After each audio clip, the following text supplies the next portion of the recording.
Ponto de Vista. Apoio Grupo Mendes.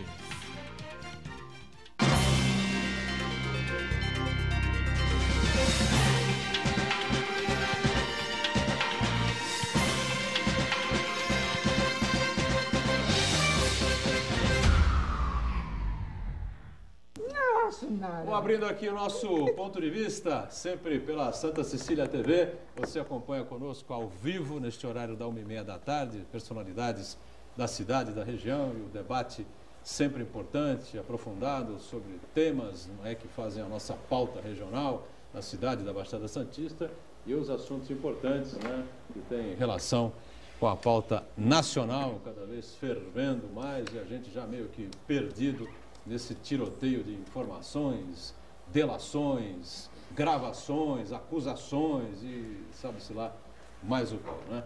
Bom, segurança pública é um assunto sempre interessante, sempre importante, a atuação da polícia aqui pela cidade, pela região e pelo país, né? Questão salarial que atrapalha muito, e, claro, não é novidade nenhuma, né? Eu queria começar aqui pela minha direita hoje, não é, sempre aqui no Ponto de Vista, Marta Virgini, delegada do Porto, antenada com as coisas da cidade e do país, mais uma vez está com a gente aqui. Tudo bem, Marta? Prazer revê-la. É sempre um prazer voltar no seu programa, Boturão.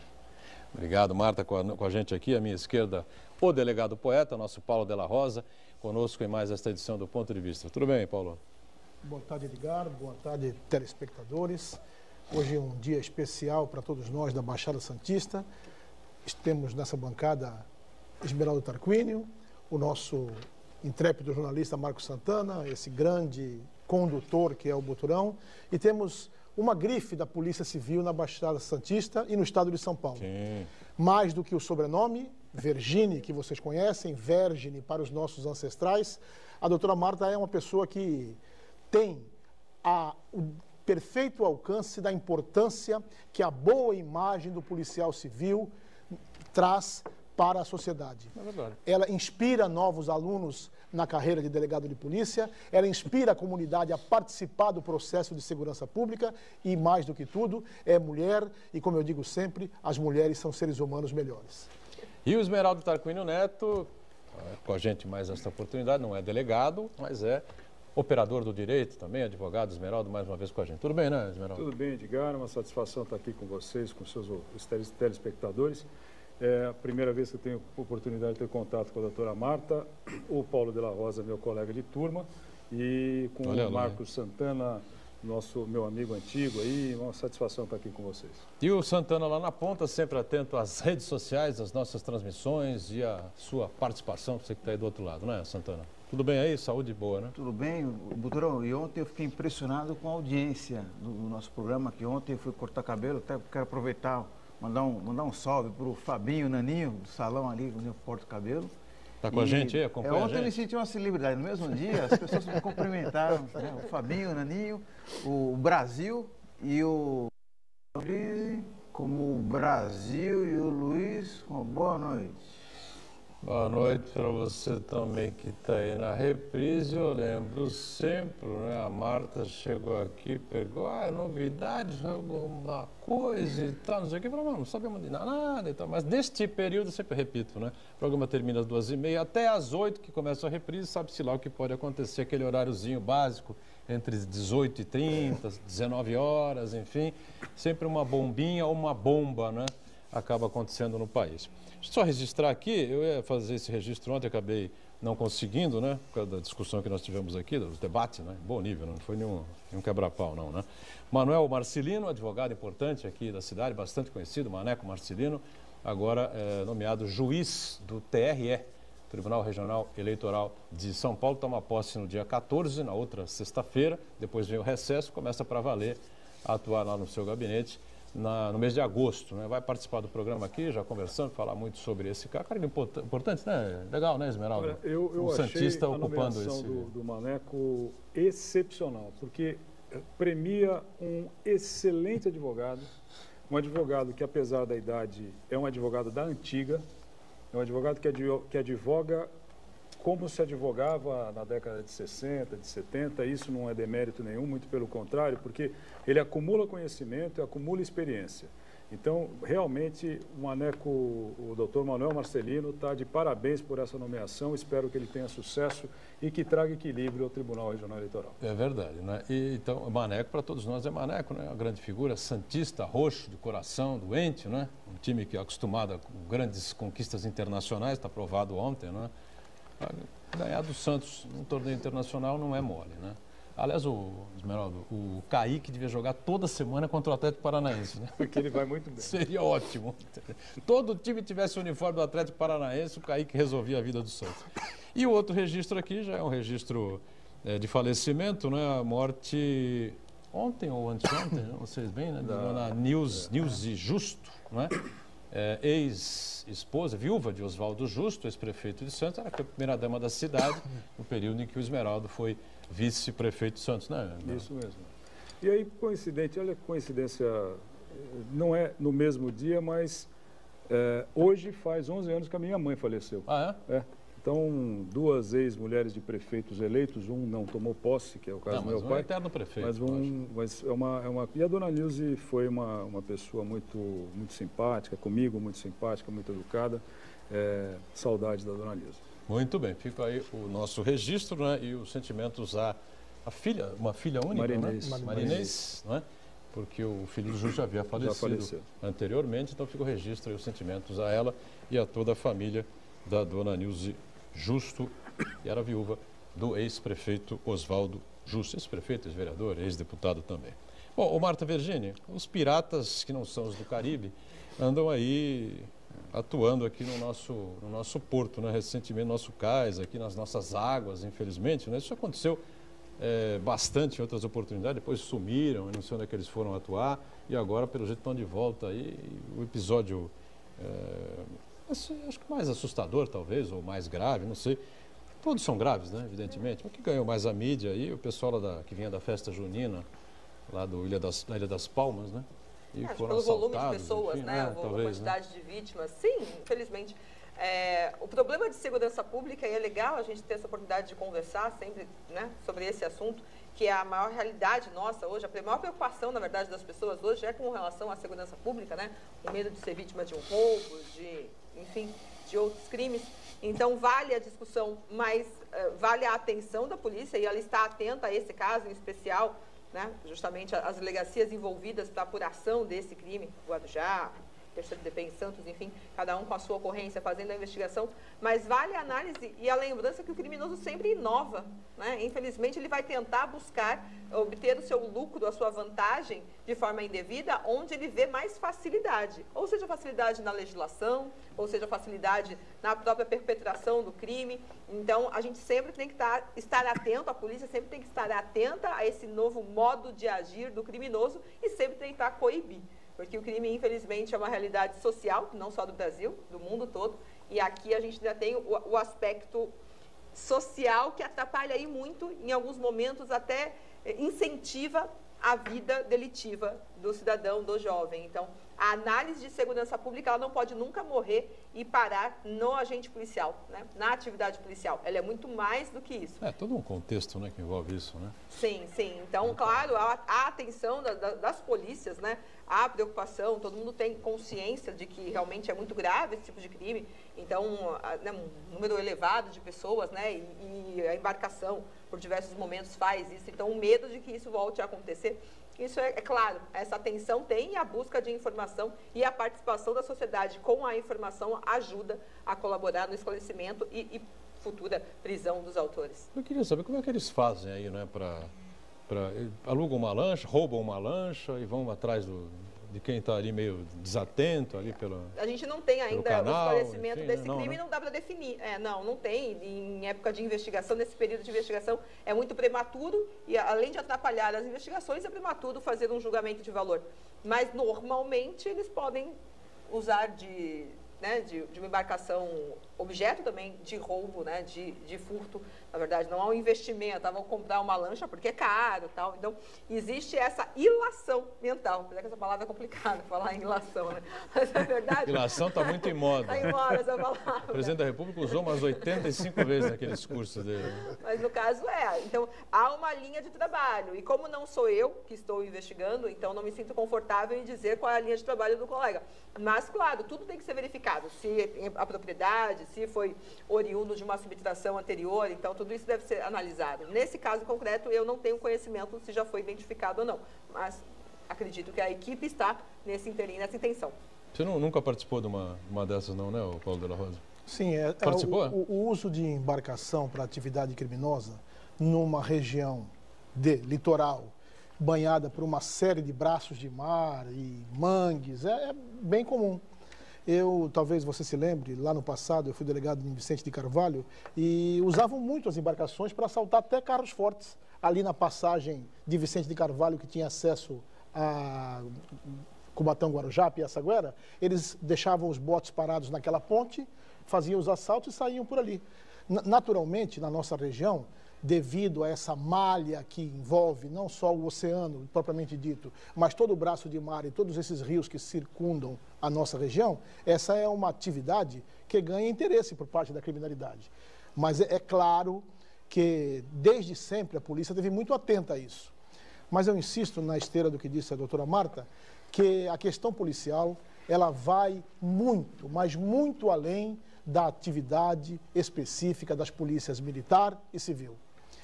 Mais uma vez, nós todos estamos aqui assustados por conta de um grave crime contra o patrimônio.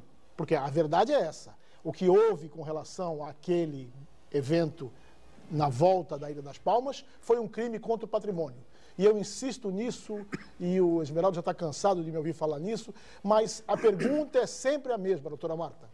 Para onde será que vão os celulares, as correntes de ouro, os brincos, os objetos que foram subtraídos com violência ou sem violência da nossa sociedade? Celulares vão para as cadeias, né? Na verdade, não necessariamente. Na verdade, não. Isso volta para o seio social através de um crime que os cidadãos de bem insistem em não dar o valor que tem, a receptação. Essa é a grande mola propulsora da criminalidade contra o patrimônio. O sujeito vai ter que investir, seja alugando um barco, ou seja furtando um barco, para fazer um crime, porque ele tem certeza que aquilo que ele conseguir amealhar naquela atividade criminosa vai lhe render um lucro bastante importante. Porque ele não tem nenhuma dúvida que ao oferecer um celular que custa 3 mil na loja por 300, ele vai vender na hora. Ao procurar vender uma corrente de ouro que tem um valor X por 10 partes desse valor, ele vai vender na hora. Então é preciso definitivamente que a sociedade absorva o preceito constitucional. Segurança pública é dever do Estado, mas é responsabilidade de todos. A polícia está agindo. Tanto está agindo que as nossas cadeias, mercê das heroínas e heróis que compõem as polícias civil e militar do Estado de São Paulo, estão lotadas. O problema é que nós, enquanto sociedade, estamos achando que o problema não é nosso. E essa é a grande verdade. É engraçado, doutora Marta, colocamos blindagem, colocamos cercos, mas evitar a receptação, nunca pensamos. O cara ganha pouco, ganha muito mal, o cara não tem dificuldade para fechar as contas em casa, celular todo mundo tem que ter e tal. Não é uma coisa mais ou menos natural que a pessoa... esse raciocínio, Durão, com todo respeito, eu acho que seria simplista. Porque, na verdade, administrar essa quantidade de bens subtraídos, roubados com violência, muitas vezes, é um volume muito grande, para só porque eu ganho pouco, então eu vou ter um bem que não é de acordo com o meu poder aquisitivo. Então, com a justificativa disso. É o mesmo raciocínio para o entorpecente, que a legislação não é rígida com relação ao usuário, mas é rígida com relação a quem vende. Como que você pode permitir que alguém use algo se não é possível vender para ele? Então, é incompatível, eu sempre brinco. Você pode, então, ninguém pode vender sapatos, mas você pode usar sapatos. Então, que lógica que fica? Estimula a ilegalidade. Da mesma forma, eu concordo em gênero, número e grau com relação à sua fala, Pela Rosa, porque é fato. É porque tem cliente que se faz o crime. É porque tem usuário que se trafica cada vez mais. Prende um traficante, outro entra no rei morto, rei posto. Por quê? Porque eu tenho para quem vender. E toda a relação comercial, ela continua existindo enquanto há cliente. Então, enquanto a sociedade brasileira não perceber que, às vezes, aquele objeto comprado pelo ínfimo valor tem sangue ali dentro, né? Uma vítima, alguém pode ter morrido, pode ter sido vítima de um latrocínio por causa de ter um celular da moda, porque eu não ganho tanto, então eu vou comprar o mesmo por um valor, 1/10 do valor, mas ali pode ter uma vida. Da mesma forma, por que tantas motos, né, são roubadas e há aquele problema? Por quê? Porque há pessoas que compram peças que sabem que a origem é duvidosa. Se a origem é duvidosa, essa moto, a peça que você está comprando, provavelmente ela pode ter sido sua um dia em alguma outra motocicleta que foi roubada. Não tem lógica, esse ciclo não para. Então, sim, exigir das instituições policiais que elas trabalhem, fato, faz parte. Qualquer órgão público tem que trabalhar e tem que buscar eficiência. Mas se a sociedade não colaborar, vão enxugar gelo para sempre. Então, o brasileiro não gosta de regra. Ele gosta de regra da lei para o outro. Para ele, não. Para mim, não precisa tanto. Mas é uma questão de educação? Base educacional? Com certeza. Então, é mudança... Mas é mais ou menos isso que eu estou querendo colocar aqui. É verdade, concordo. É educação, é entender que você, indivíduo, faz parte de uma coletividade. E se você quer que a coletividade fique bem, que ande de forma, né, que cresça, que o país cresça, você tem que respeitar também a legislação. Até quando, e aí, só como um parênteses, mesmo sem carro nenhum, quando o sinal estiver verde para ele. Na Itália já não é bem assim. Não, mas é cultura. Não, na Itália tem outras características também, bagunçada que nem a nossa. Você vê coisas, e nós fomos aqui, a nossa sociedade cresceu e se desenvolveu, especialmente no estado de São Paulo, muito por conta da vinda da imigração italiana, né? Sim, da mesma forma, quando você vem aqui, então, o pedestre com todo o respeito aos italianos, pelo amor de Deus, hein? Eu o maior respeito por todos, acho que se não fosse a imigração italiana, São Paulo não seria o que é. Eu sou verde, né? Então, não posso falar mal mesmo, verde, né? Então, é fato, mas aqui, o que a gente vê no trânsito? Tá verde para o carro e o pedestre quer atravessar e reclama ainda se não for parado. Claro que o contrário também, o carro também é bem abusado aqui, o motociclista. Então é cultural, porque a regra está ali. Ah, tá vermelho, é à noite, não vou obedecer. E descumpro. É bobagem, é pequeno, mas é um detalhe pequeno que demonstra a forma de raciocinar do brasileiro. Mas é toda uma cadeia que começa na base, a Esmeralda acho que vai concordar com isso, né? E que foi perdida aí pelo caminho, né, Esmeralda? Era mais ou menos nesse sentido que eu vou fazer o seguinte comentário. Há uns 2, 3 meses atrás, meu sobrinho voltando para casa, na Avenida da Praia, foi ele e um amigo dele, foram parados por 6 ou 7 meninos e tiveram os seus celulares, carteira roubados, né? E o meu sobrinho ainda teve o azar de tomar uma coronhada na cabeça. E aí, realmente, o que a senhora falou, o celular que roubaram dele foi comprado com sangue mesmo, né? Machucou. Porque machucou. Mas o fato é que isso foi numa sexta-feira à noite. No sábado de manhã, eu fui ao 7º Distrito para fazer o boletim de ocorrência. Que esta é uma coisa que não tem cabimento, e aí a Secretaria de Segurança Pública, como órgão gestor da segurança pública, até o De La Rosa, outro dia, nós conversamos sobre isso, acho que integrantes. Mas a minha função como cidadão, naquele ato, eu exerço a cidadania plena. Quando eu saio da minha casa, vou até a delegacia de polícia, faço o boletim de ocorrência, sabendo das dificuldades e das limitações que a Polícia Civil tem em fazer a investigação. Por quê? Não vão localizar nunca esses rapazes. Por quê? Porque eles estão cruzando na nossa frente todo dia. E você todo dia, toda hora. Você vai discriminar o sujeito por isso ou por aquilo? Não dá para fazer assim também. Eu fui vítima uma vez também. Não é? Pessoalmente. E aí, o que acontece é que as estatísticas, e esse foi o ponto da conversa que eu tive com o Paulo, as estatísticas, elas geram muita confusão na cabeça do cidadão. Então, todas as vezes que eu me deparo com algum amigo, algum conhecido que sofreu um furto ou um roubo, ele precisa se dirigir à delegacia de polícia ou fazer o boletim de ocorrência eletrônico, porque a estatística tem que demonstrar a verdade. A estatística não pode usar os seus dados como estimativa puramente, porque é o que acaba acontecendo. Quantas pessoas deixam de comunicar à autoridade policial o seu infortúnio ali naquele momento? E a sociedade tem que entender, não sei se a gente tem tempo ou não, mas rapidinho, que a polícia precisa dela, porque a polícia não estava ali naquele momento. Então, a gente precisa do reconhecimento fotográfico, do reconhecimento pessoal, que a vítima faça um termo de declarações, né, que dê a sua versão com detalhes dentro do possível, claro, às vezes é tudo muito rápido, mas que ela não tenha medo e que ela confie. É um processo também que a gente tem que, aos poucos, mostrar para a sociedade. Porque senão ele vai continuar solto. Não adianta ter um boletim de ocorrência e a vítima tem medo, às vezes, de dizer as características, também. de reconhecer num álbum fotográfico, porque o criminoso, quando ele não é preso, ele vai praticando de forma contumaz. Então ele precisa ser brecado. Então precisa ter alguma coisa, que é a prisão, a identificação e a prisão. E para isso ele precisa ser condenado depois, senão ele fica pouco tempo na cadeia, volta para a rua, para a sociedade e continua praticando o crime. Então o papel do cidadão, ele é 100% no nosso trabalho, porque a polícia não consegue provar sem uma versão da vítima, sem um reconhecimento da vítima, porque muitas vezes, às vezes não tem imagem, não tem outras formas de se provar. Então, mostrar para a sociedade o quanto que ela é importante para ajudar a polícia a esclarecer o crime e manter o criminoso na cadeia é essencial. Vamos fazer um intervalo? Na sequência a gente volta e retoma essa discussão importante, inclusive com essa estrutura aí da Polícia Civil. Apresenta o Sindicato dos Delegados de Polícia, esteve no Congresso Nacional, bateu pesado contra o governo do Estado. Enfim, vamos aproveitar aqui e debater mais um pouco essa situação que parece pior a cada dia, né? Já, já.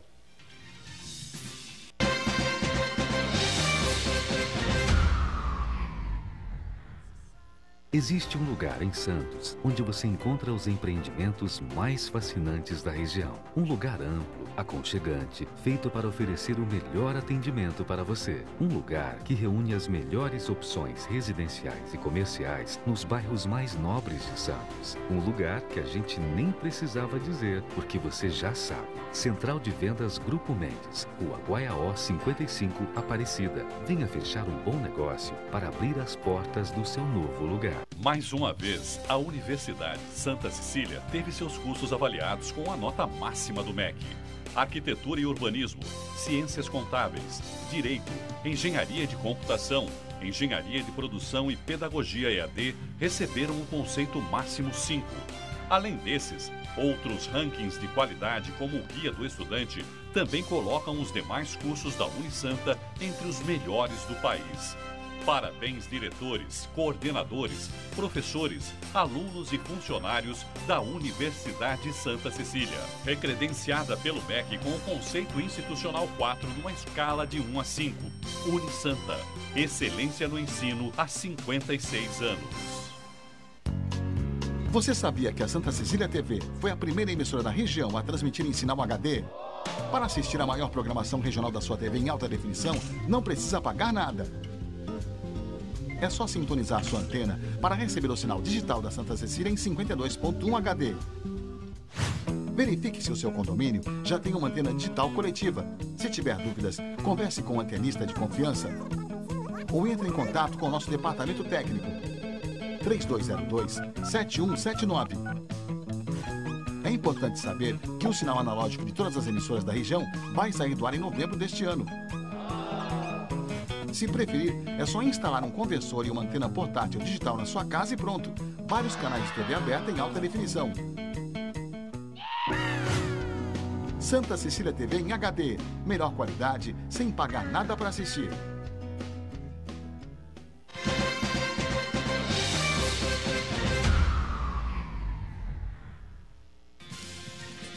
Muito bem, voltamos, sequência aqui do nosso ponto de vista. Marta Virgínia aqui conosco, delegada do Porto, Paulo de la Rosa, o delegado poeta.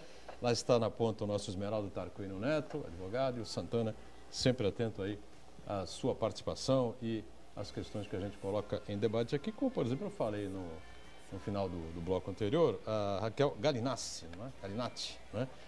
Presidente do Sindicato dos Delegados da Polícia Civil do Estado de São Paulo, já participou aqui do ponto de vista, né, trazendo aqui toda a expectativa dela como presidente do sindicato, as críticas todas que ela fazia ao não investimento do Estado na Polícia Civil, pelo contrário, né, que a gente parece estar entendendo aqui. O Eduardo Veloso, acho que o de la Rosa estava no programa, o Veloso, repórter policial extremamente experiente e competente do jornal A Tribuna, disse aqui que, na opinião dele, a Polícia Civil, mais 5 anos acaba. Para fechar a Polícia Civil, acho que não chega a tanto, né?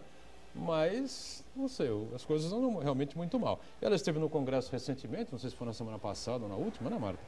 E lá repetiu a dose, né, numa comissão que, não sei qual comissão era aquela lá, de segurança pública, enfim, né? Falando sobre essa situação. A gente comentava aqui antes do programa que os delegados, não é, a Polícia Civil, o salário que se paga para a Polícia Civil no Estado de São Paulo, só são maiores do que o Piauí, é isso? Três estados. 3 estados brasileiros perdem apenas, né, para a média salarial da Polícia Civil em São Paulo. É uma coisa que a gente já vem debatendo, vem discutindo, vem falando. Trouxemos o Gaetano Virgínio aqui, que é o comandante-geral da Polícia Civil em toda a região, que consegue tirar leite de pedra, né? Só consegue tirar leite de pedra pela competência que tem e por conhecer toda a região, né? Toda a cidade, conhecer. Se fosse outro que estivesse aqui, a situação, eu sei como é que estaria por aqui. Mas diga, Marta, essa coisa não muda, né? Raquel, ela é uma delegada, ela foi muito bem votada, né, para o cargo que ela atua agora como nossa representante do sindicato, né, dos delegados de polícia do Estado de São Paulo. Ela é de Santos, né, então ela é uma amiga muito querida e muito competente. Então eu acredito que neste momento, não desmerecendo todo o trabalho de todos os outros presidentes dos sindicatos anteriores, imaginem, respeito todos eles, mas a Raquel, nesse momento, ela está de forma muito combativa e atuante, mostrando a realidade. E é o papel do sindicato.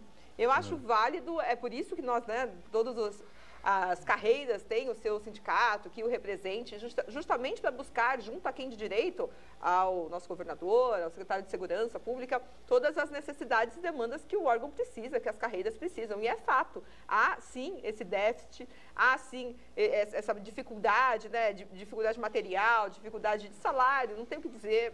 Então, é óbvio, é só olhar o salário de São Paulo, comparar com qualquer outro estado. E São Paulo, né, é a máquina do país, é a máquina financeira do país. E é a função do sindicato mostrar isso para quem de direito, para tentar reverter esse quadro. E a Raquel faz isso com muita qualidade, com muito empenho. Mas, quando o Veloso fala que em 5 anos a Polícia Civil fecha, eu não sou tão vitimista. Eu acho que a Polícia Civil está ainda hoje funcionando do jeito que está, mesmo com as suas dificuldades, graças ao policial civil. Porque é ele que é o funcionário que está lá. Eu trabalho com vários, eu conheço vários, La Rosa da mesma forma, que estão 24 horas, e aí 24/7, né? 24 horas, 7 dias por semana, trabalhando para atender a sociedade, independentemente do salário, independentemente das condições. Então, o policial civil nunca vai deixar que acabe a instituição, muito embora possa ter forças externas que tentem. Então, a gente sempre vai lutar, porque a gente é usuário também do nosso próprio serviço. Nós queremos viver numa sociedade mais tranquila, mais segura. Então, eu confio muito nisso e acho que isso é um momento de transição. A questão política, a gente não tem tanto controle, né, de como é que o seu gestor vai definir a questão salarial ou não. E eu sempre falo, quando eu entrei na instituição, eu sabia quanto que eu ia ganhar. Então, eu não posso maltratar o cidadão porque eu acho que eu ganho pouco. Muito pelo contrário. Então, o policial que o faz, é como qualquer carreira, tem sempre aquele que não é vocacionado. Professor, já imaginou então? Não é? Então, nós temos que ter essa consciência e responsabilidade. Mas acredito sim, a Raquel está fazendo todos os esforços, ela já foi na Assembleia Legislativa recentemente, ela percorreu todas as seccionais no estado todo para perceber quais são as necessidades desse policial, porque nós temos que cuidar do ser humano. Né? Cuidando do ser humano, a gente consegue naturalmente ter um resultado melhor. Então, eu acho que é isso que falta um pouco e que a gente tenta que mude um dia. Igor Santana. A Marta tocou num ponto fundamental quando ela disse que a remuneração seja baixa, não é pretexto para prestar um péssimo serviço à população.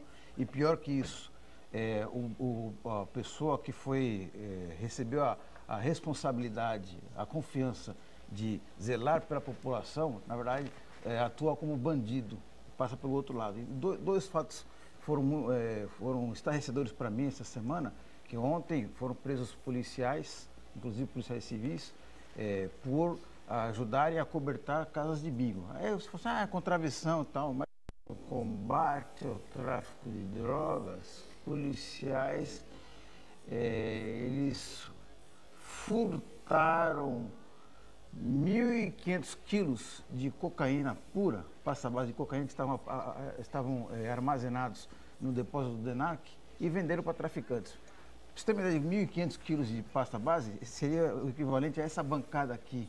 do chão até aqui onde nós estamos, cheio de cocaína, que voltaram para o crime organizado, né? Eu tive a curiosidade de fazer um levantamento. A ouvidoria da polícia do estado de São Paulo, no ano passado, fez um levantamento e verificou que o número de denúncias contra policiais, tanto civis quanto militares, aumentou 78%. Então, aí vai desde a agressão física, simplesmente, até os casos de extorsão. É uma situação muito preocupante. E a Polícia Militar, em 2016, que é o dado que foi consolidado, a Polícia Militar ela prendeu e expulsou, ela prendeu 251 policiais e expulsou 136 ou afastou. A Polícia Civil não divulgou essa informação. A gente não sabe para saber como é que a gente pode fazer para melhorar essa situação. Eu acho que um dos caminhos seria a verificação da evolução patrimonial ou dos hábitos de consumo desses policiais, porque a ação de maus policiais acaba prejudicando o trabalho daquele policial que se empenha e quer o bem da sociedade. Posso responder?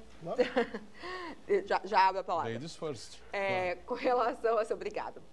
Com relação a isso, com relação ao policial que comete infração, que é tão criminoso quanto o criminoso comum, pior ainda, porque ele ganha do Estado e em alguns momentos ele pratica crime.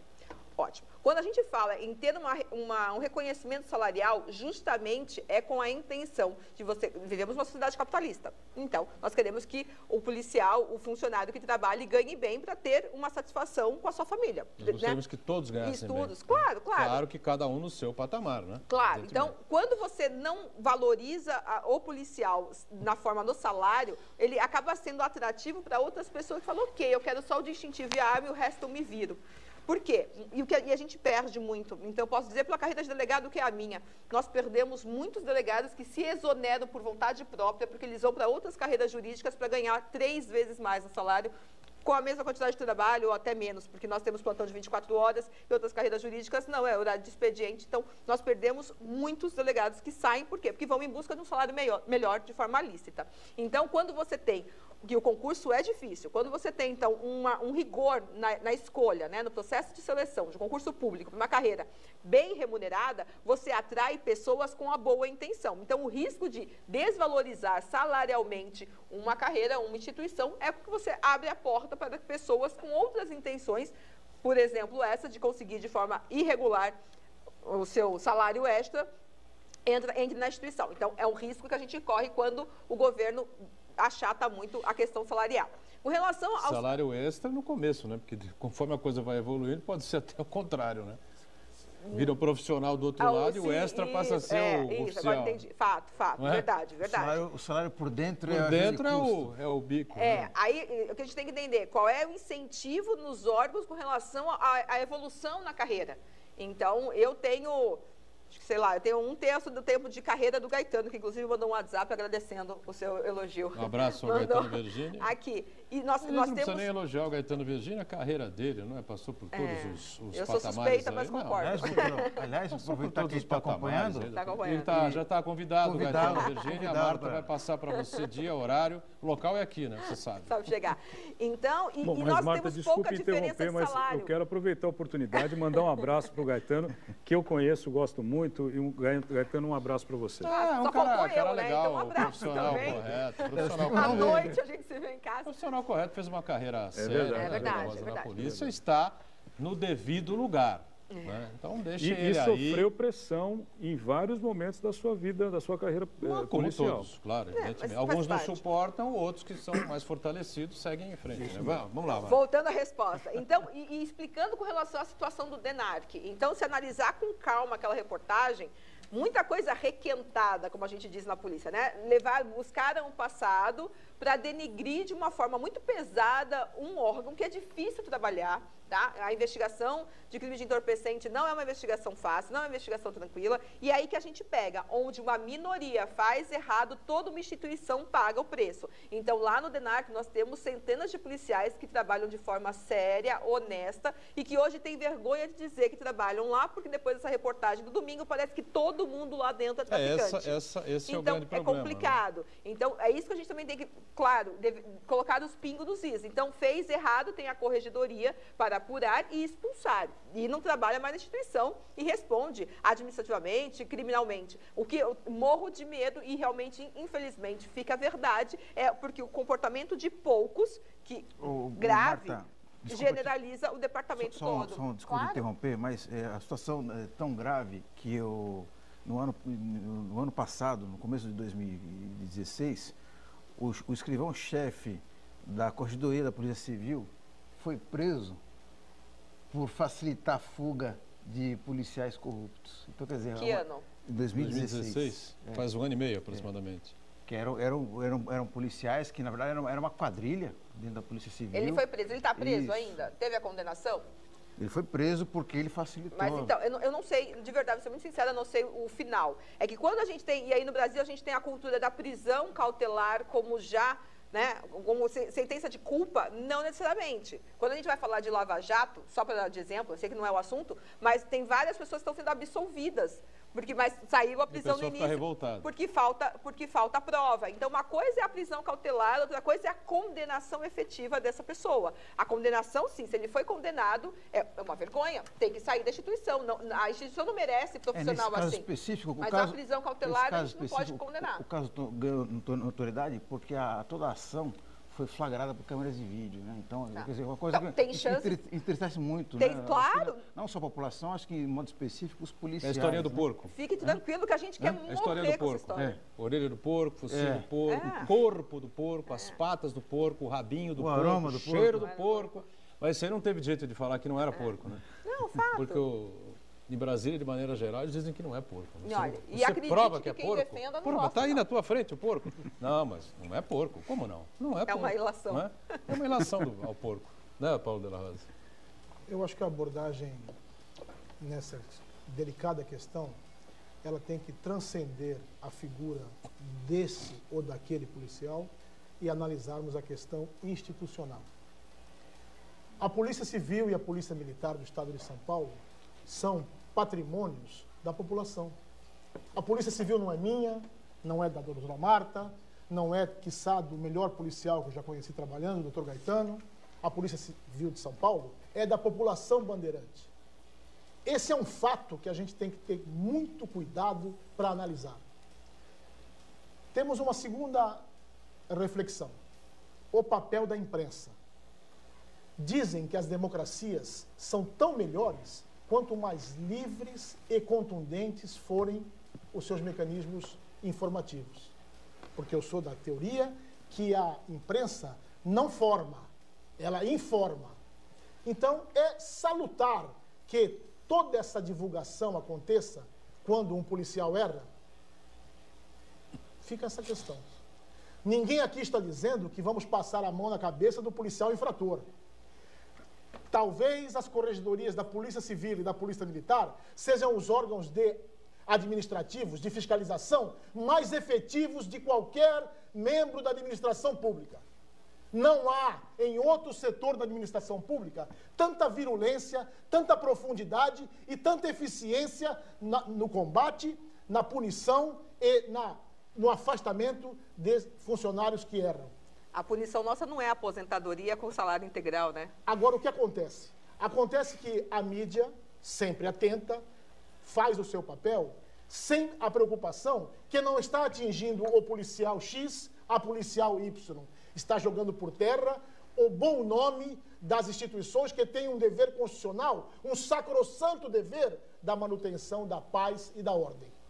Fica aqui uma outra e derradeira indagação. Nós precisamos, sim, que a mesma eficiência, a mesma reverberação que a imprensa com propriedade dá a esses casos, seja dada às condições de trabalho que as polícias militar e civil vêm enfrentando. Nós temos, quiçá, um segundo dizendo que o salário do policial é baixo. Talvez uma matéria perdida num jornal acolá, dizendo que tal distrito, ou tal quartel, ou as viaturas não têm a manutenção adequada. Onde está esse poder tão forte da imprensa de divulgar a realidade, Ninguém está aqui querendo denegrir a administração das polícias. Mas é fato que nós estamos sofrendo um processo de sucateamento material e moral. É preciso que nós valorizemos o policial. Chega de romantismo barato. Não, o sujeito entrou no Estado, ele tem que ser servidor, tem que ser um sérpico, não importa o que ele ganhe. É impossível. No final do mês. O sujeito tem esposa, a esposa tem marido, ele tem filhos, e a dignidade do funcionário público vai por água abaixo quando ele tem que esconder a farda porque ele mora na favela.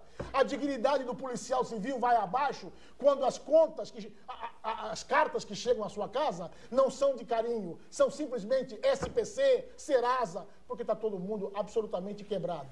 Então, é preciso, Marco, que a imprensa continue vigilante. Esse é um sonho nosso, porque muitas das vezes, e assim a Marta conhece bem, até crimes podem ter a gênese da investigação a partir de uma denúncia da imprensa. Agora, é preciso que nós tenhamos 2 pesos e uma medida só. Quando precisar, valorizar os muitos heróis e heroínas das polícias. Quase uma linha, ou linha nenhuma.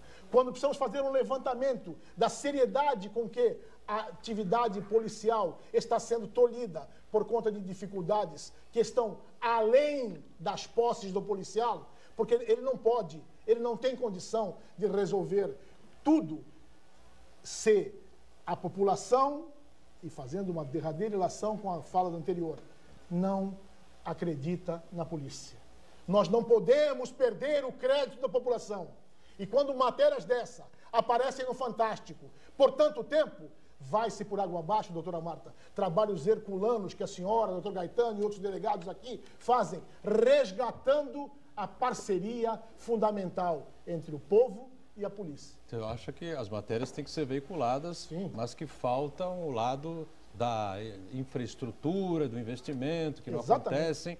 E a parte salarial, evidentemente, que também é importante. Quer dizer, faça a matéria naquilo que interessa ao Ibope naquele momento. Aí da Ibope mostrar que o cara é ladrão, que o policial se vende para o crime organizado, essa coisa toda, enfim, e que os outros ajudam, então não sei o quê. Mas aí, quando você vai falar da infraestrutura e tal, não sei o quê, talvez não seja o ideal.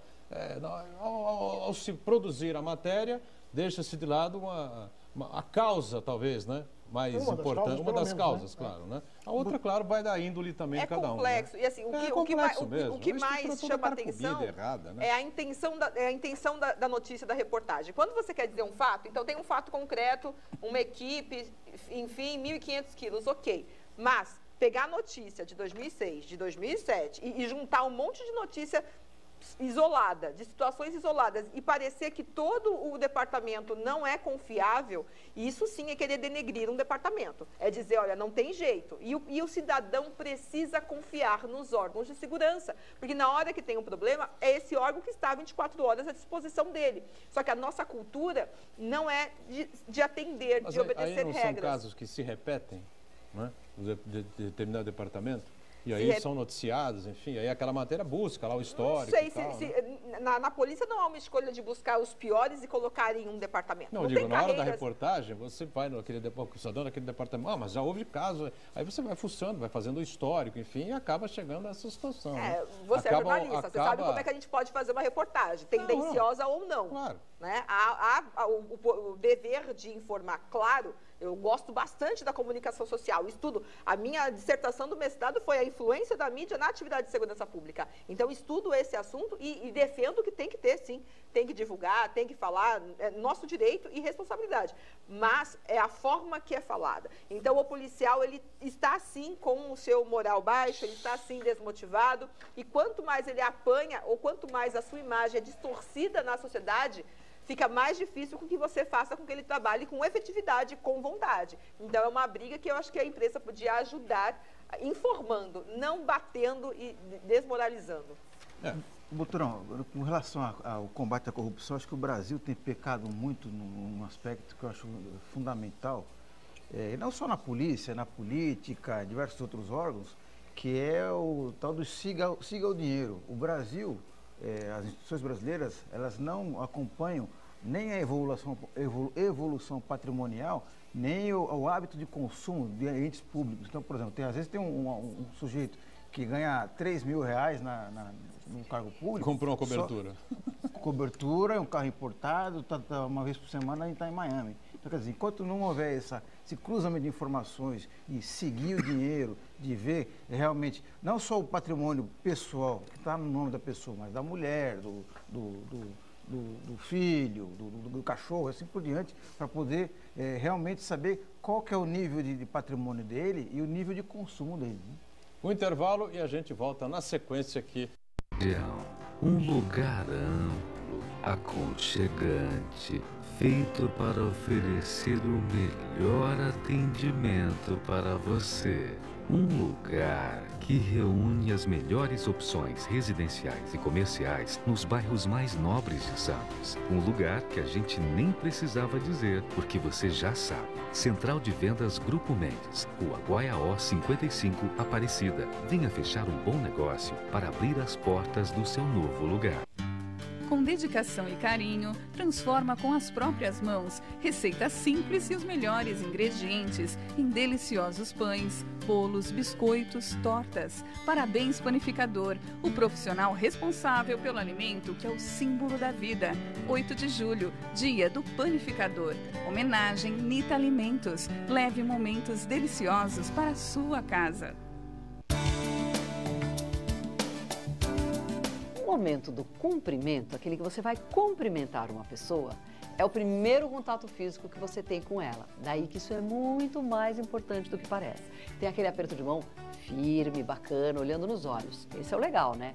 Aí tem o aperto de mão do brucutu, que você quase morre, que ele quase quebra a sua mão. Aí tem aquele aperto de mão econômico, que é só a pontinha assim, parece que a pessoa está com nojo de você. E a mão mole, então? Pois é, importantíssimo a gente passar a sinceridade, olhar no olhar e cumprimentar sem medo, tá? Essa e outras dicas você pode aprender nos nossos cursos à distância. Inscreva-se já! Existem empresas que saem das crises antes das outras. Anuncie na Santa Cecília TV. Ligue 3202-7107.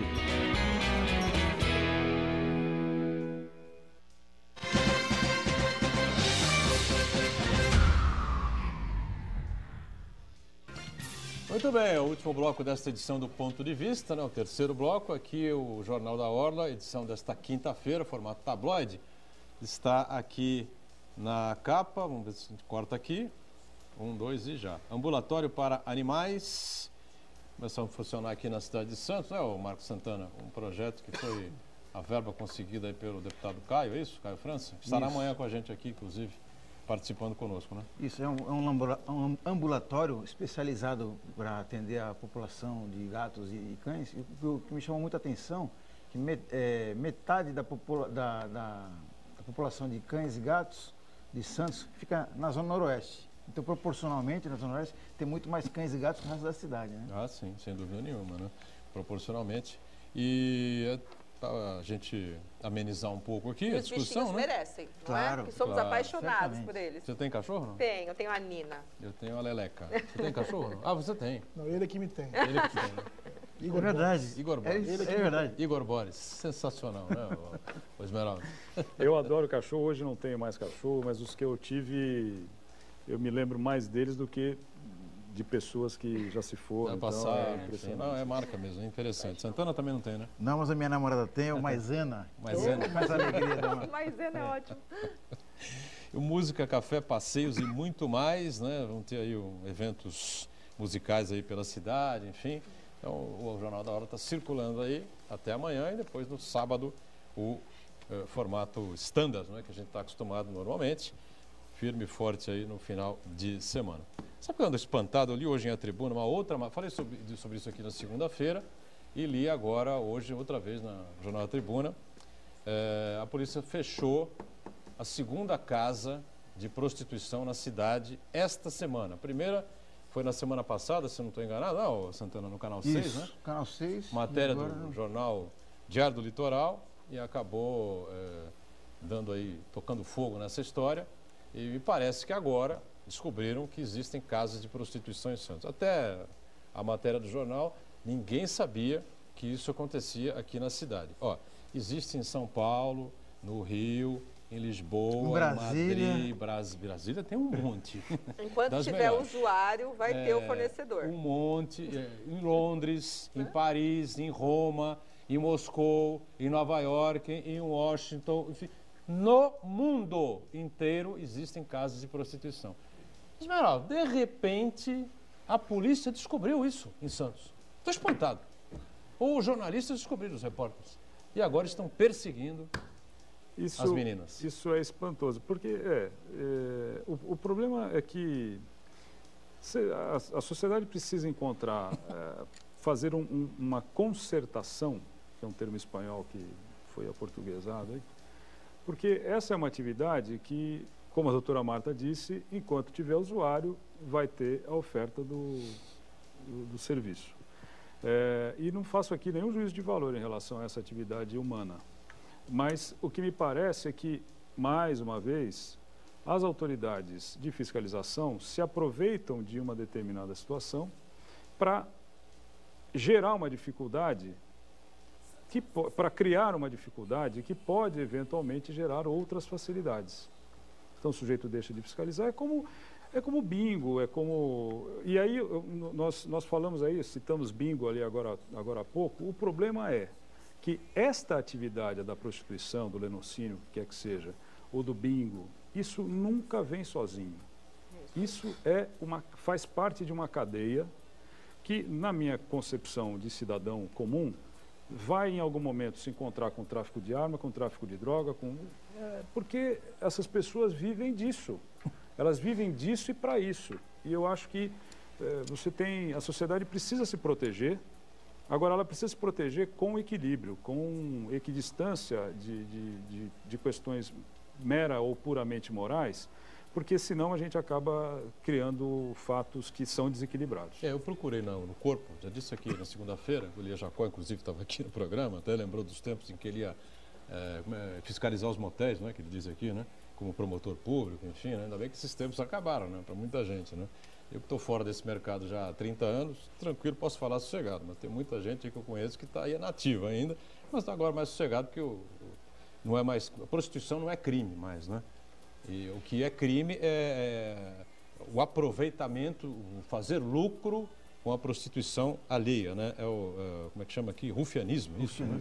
Rufianismo, né? Foi acusada lá, a mulher de 36 anos, no bairro do Campo Grande, em Santos, que teve lá o seu estabelecimento fechado. E as meninas declararam lá que elas repassavam R$40 lá para essa senhora aí, para essa moça de 36 anos, enfim. E eu procurei na matéria, viu, o Della Rosa e Marta. No corpo das duas matérias, tanto da Tribuna quanto do Diário, não aparecia nada disso que o Esmeraldo falou. Meu raciocínio foi exatamente em cima desse, né? Tinha tráfico de drogas, tinha armas, menores se prostituindo. Mas nos dois casos, né, me parece que elas tinham esse cuidado, né, não fazer com menores. Tanto que dessa da Tribuna, Santana, as meninas tinham entre 21 e 29 anos. Em outros países conseguiram uma solução mais adequada para essa questão, que eles não adotaram a solução hipócrita de fingir que o problema não existe e acabaram regulamentando. Tanto é que em Amsterdã existe um bairro inteiro, que é o bairro da Luz Vermelha, em que as profissionais do sexo, elas atendem os seus clientes com segurança, com níveis de higiene, com até o amparo do poder público em relação à orientação psicológica. Então, eu acho que não sei se é um modelo a ser seguido, mas a lição importante que deixa é que o assunto tem que ser tratado sem hipocrisia. Então, e aí a polícia, não é que ela descobriu agora, mas toda vez que tiver reclamação ou imputação e a alegação de que há policiais coniventes com esse fato, a polícia vai verificar e vai fechar. No jornal Diário do Litoral, se você vê a matéria, o delegado diz claramente o seguinte: nunca houve nenhuma queixa nem nenhuma reclamação de nenhuma casa de prostituição na cidade. O jornal é que apontou, a reportagem do jornal é que apontou o caminho e, obviamente, a polícia teve que ir lá e cumpriu a sua obrigação, né? Mas denúncia formal de um vizinho, de uma pessoa próxima, enfim, nada disso aconteceu. Eu fico assim impressionado, como diz o não é crime, não é mais coisa nenhuma, não, La Rosa. Vou fazer uma Você foi fechar alguma vez com o delegado? Infelizmente, no caso, foi? Fui. Foi. Vou fazer uma abordagem cultural. Primeiro que é o crime que nos propicia um acréscimo de vocabulário da língua portuguesa incrível, né? Porque essa figura do explorador do corpo alheio é o rufião, é o cafetão, é o proxeneta, tem um número enorme de adjetivos para gigolô, para definir essa figura. Mas aqui é importante, eu sempre procuro encontrar um ponto positivo nas questões. Qual é o ponto positivo dessa questão? O papel da sociedade. Por que começaram essas atividades repressoras contra as casas de latrocínio? Por conta dos amores ali registrados? Claro que não. Por conta do ganho patrimonial ali registrado? Claro que não. Por conta da baderna que está ocorrendo nas portas dessas casas. Carros com som no volume alto até madrugada, menores bebendo, incomodando o vizinho daqui, o vizinho dali, e isso acontece. Sim, acontece. Não é só nas casas de prostituição. Acontece nos postos de gasolina, acontece em todos os lugares. Ou seja, nós todos, enquanto cidadãos, não estamos cumprindo a lei de maneira nenhuma, nenhum tipo de lei. Todo mundo acha que pode fazer o que quer, na hora que quer, do jeito que quer. A Marta disse isso no primeiro Exatamente. bloco, né? O brasileiro quer a lei para o outro. E aí o que acontece? Os vizinhos começam a se revoltar, não porque algumas meninas estão lá, e meninos também, vendendo seus corpos para a satisfação de outrem. Estão incomodados com o seu direito, o seu inviolável direito ao descanso, o seu inviolável direito a ter paz na sua casa. Então, isso serve para quê? Onde está o lado positivo? Você, munícipe santista. Quando você quer que algo se conserte, você sabe o que fazer. E nós precisamos exatamente desse seu espírito para melhorarmos a eficiência da polícia. Todas as vezes que você estiver diante de uma atividade criminosa, retroceda. Não compre nada roubado. Isso sim. Não haja de maneira ilegal. E mais do que isso, vocês todos são multiplicadores do trabalho policial. Todo mundo vê alguma coisa errada acontecendo. Talvez o delegado X ou policial Y não consiga estar naquele momento, naquele lugar, mas alguém da comunidade passou e viu. E nós temos todo o interesse do mundo em que você participe desse processo. Nós queremos que vocês peguem armas, que prendam, nunca, nem reajam. Mas nós queremos que vocês se sintam partícipes nessa espiral virtuosa do combate à criminalidade. Porque o que está acontecendo é a sociedade agindo contra. Nós precisamos que vocês ajam exatamente como fizeram. Se sentiram incomodados com o barulho que a molecada estava fazendo na porta, fizeram as denúncias e o Estado agiu. Façam a mesma coisa com todo tipo de crime. Todo tipo de crime. Porque ninguém começa a criminalidade, doutora Marta, sendo um grande traficante ou o chefe do crime organizado. Só para lembrar, na reportagem do DL, o delegado disse que não houve denúncia alguma contra a casa de prostituição. A denúncia partiu do jornal. A reportagem descobriu que tinha ali uma casa de prostituição, fez a matéria e o delegado leu e falou, bom, tem que saber. Vamos lá, né? Como é que anda os concursos para fechar? O pessoal está disputado bem. Ainda? É disputado. Concurso do TJ, quase 200 mil inscritos. A prova da capital já foi, agora tem a prova do interior. Todo mundo quer concurso. Pois é, pela estabilidade, né? A crise demanda isso. Então, se eu puder fazer um convite para o seu telespectador, eu vou fazer uma semana gratuita de aula em agosto, dia 1º de agosto. Então, é fácil, é online, é gratuito. Só entrar no site www.euestudocerto.online. Eu estudo certo. Online, facinho. E aí, aula gratuita para ajudar a estudar e entrar para os órgãos públicos com esse intuito de fazer a diferença, de mudar, de fazer com que o nosso país cresça. Estamos fechando o ponto de vista. Obrigado, Paulo de la Rosa, sempre com a gente aqui. Esmeraldo, obrigado mais uma vez. A Marta, que se compromete aqui a trazer o Gaetano Virgínio, né? Nem que seja na forca. Ele vai vir aqui, e ela vai voltar com mais frequência também aqui conosco. Santana diariamente com a gente aqui, acompanhando as redes sociais e nós sempre juntos. Segunda a sexta-feira ao vivo, 1h30 da tarde, reprise 8 da noite. Obrigado, gente.